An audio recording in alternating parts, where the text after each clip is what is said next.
drugs, guns, and money. Okay, Garrett, given your background in baseball, it obviously made sense, and it was a natural fit for you as a trial lawyer to take on a case of this magnitude. Well, how did this case come together? What was the sort of the anatomy of this case walking into your door?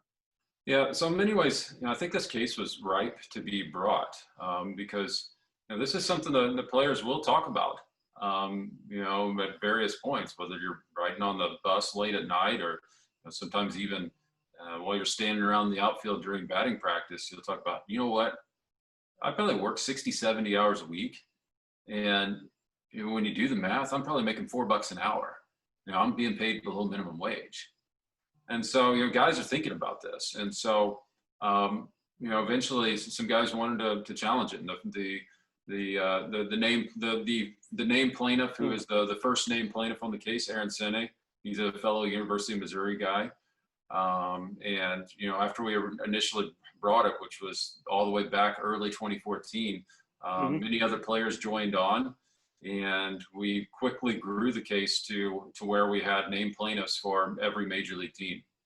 Okay, but there have been other cases brought in the past. Maybe they were in the overtime context. How does the Sene case differ from the reported decisions, under the Fair Labor Standards Act when baseball has been involved in similar litigation in the past? What was different about your case, as contrasted with some of the ones filed in other circuits?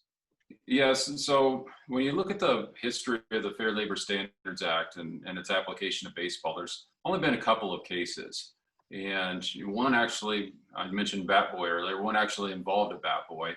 And another one, it's been a while, just a bit since I've looked at it, but it didn't involve players either. And so, this was really the first case to ever challenge it on behalf of players. And what's a bit different is, players are playing throughout the year.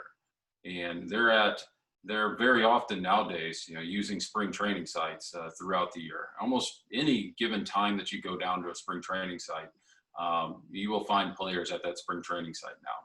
So, the days of this being a seasonal business are really gone.